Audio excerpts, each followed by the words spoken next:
दुनिया की आबादी 765 करोड़ है और उसमें से 245 करोड़ लोग फेसबुक इस्तेमाल करते हैं। फेसबुक अगर कोई देश होता तो दुनिया का सबसे ज्यादा आबादी वाला देश होता।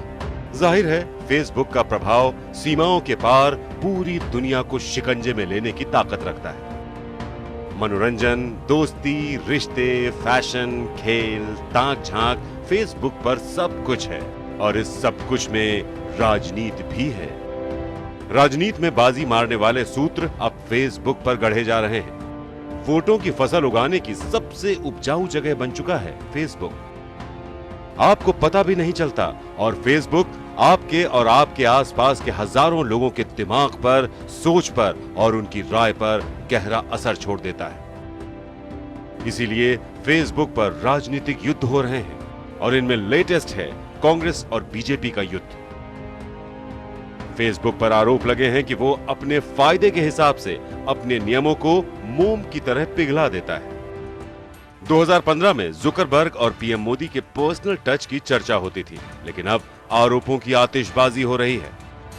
अमेरिकी अखबार द वॉल स्ट्रीट जर्नल में प्रकाशित एक रिपोर्ट में दावा किया गया है कि फेसबुक पर बीजेपी नेताओं के हेट स्पीच वाले पोस्ट पर कार्रवाई नहीं होती। सरल भाषा में समझें तो बीजेपी नेताओं के भड़काऊ बयानों और पोस्ट को फेसबुक जानबूझकर हटाता नहीं है और फेसबुक का ऐसा करना उसके अपने ही नियमों के खिलाफ है। द वॉल स्ट्रीट जर्नल की रिपोर्ट में यह भी कहा गया है कि कंपनी की सीनियर इंडिया पॉलिसी एग्जीक्यूटिव आंखी दास ने तेलंगाना में बीजेपी के विधायक टी राजा सिंह द्वारा मुस्लिम समुदाय के खिलाफ किए गए ऐसे ही एक पोस्ट की आंतरिक समीक्षा प्रक्रिया को रोका। रिपोर्ट में कहा गया है कि आंखी दास ने कर्मचारियों को निर्देश दिया कि बीजेपी के नेताओं पर कार्रवाई से देश में कंपनी के कारोबारी हितों को नुकसान हो सकता है, लिहाजा ऐसा करने से वो बचें।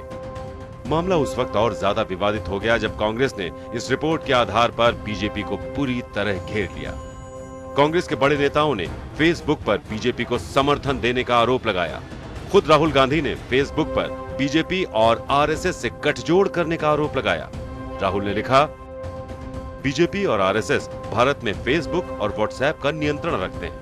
इस माध्यम से ये झूठी खबरें और नफरत फैलाकर वोटरों को फुसलाते हैं। आखिरकार अमेरिकी मीडिया ने फेसबुक का सच सामने रख दिया है। राहुल के बाद प्रियंका ने फेसबुक पोस्ट के जरिए बीजेपी नेताओं और फेसबुक के अधिकारियों की सांठ-गांठ का आरोप लगाया। भारत के ज्यादातर मीडिया चैनल्स के बाद अब सोशल मीडिया की बारी है। बीजेपी नफरत और दुष्प्रचार फैलाने के लिए हर तरह के हथकंडे का इस्तेमाल करती थी और अब भी कर रही है।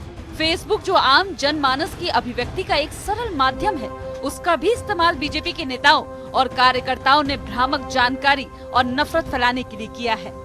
राहुल प्रियंका के तीखे प्रहार के बाद तो कांग्रेस बीजेपी में तीखी नोकझोंक शुरू हो गई।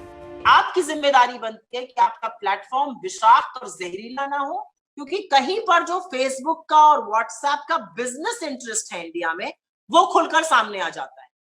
फेसबुक का तो बिजनेस इंटरेस्ट की बात आंखी दास जी ने ही कर ली थी। व्हाट्सएप के 40 करोड़ यूजर हैं, वो पेमेंट लाइसेंस का वेट कर रहे हैं। जब वो पेमेंट लाइसेंस आएगा तो बड़ा प्रॉफिट यहाँ से फ्लो करेगा, इसलिए वो अपनी आंखों पे पट्टी बांधे रखते हैं। तो कहीं ना कहीं ये तार जो है ये बहुत जुड़े हुए हैं।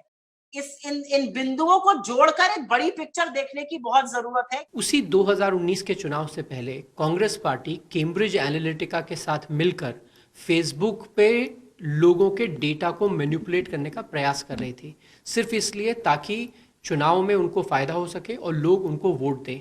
तो क्या ये कहना उचित होगा कि फेसबुक कांग्रेस पार्टी का कोई गठजोड़ है? नहीं, इसमें तो सच्चाई है। राहुल जी जो कह रहे हैं वो पूर्णतः सच बात कह रहे हैं और इसमें ज्वाइंट पार्लियामेंट्री कमेटी को देखना चाहिए। चंद दिनों पहले वो कह रहे थे कि हम लोग तो ईवीएम मशीन भी कंट्रोल करते हैं, इलेक्शन कमीशन भी कंट्रोल करते हैं, सुप्रीम कोर्ट भी कहीं ना कहीं धराशायी हो गई है, इंडिया की आर्मी जो है वो भी उचित काम नहीं कर रही है। आप बताइए, पूरे हिंदुस्तान में सब कुछ बिका हुआ है, सब कुछ खराब है। जहां तक सांठगांठ का सवाल है और कंट्रोल का सवाल है, मुझे लगता है कि राहुल गांधी कांग्रेस के ऊपर ही कंट्रोल नहीं कर पा रहे हैं। कंट्रोल से बाहर कांग्रेस जा रही है और उसका प्रलाप राहुल गांधी कर रहे हैं। बीजेपी के पक्ष में फेसबुक की सियासी फील्डिंग का आरोप जब तूल पकड़ने लगा तो केंद्रीय मंत्री रविशंकर प्रसाद ने भी पलटवार किया। हारने वाले जो लोग अपनी ही पार्टी के लोगों को प्रभावित नहीं कर पाते, वही रोते रहते हैं कि पूरी दुनिया पर बीजेपी और आरएसएस का नियंत्रण है। चुनावों से पहले अब कैम्ब्रिज एनालिटिका और फेसबुक के साथ साठ-गांठ कर डेटा को हथियार बनाते रंगे हाथ पकड़ लिए गए थे और अब आप हम पर सवाल उठाने का दुस्साहस कर रहे हैं। भारतीय राजनीति का फेसबुक वॉर पहले पर्दे के पीछे चलता था, लेकिन धीरे धीरे ये जंग पहले से बड़ी और पहले से ज्यादा सार्वजनिक होती जा रही है।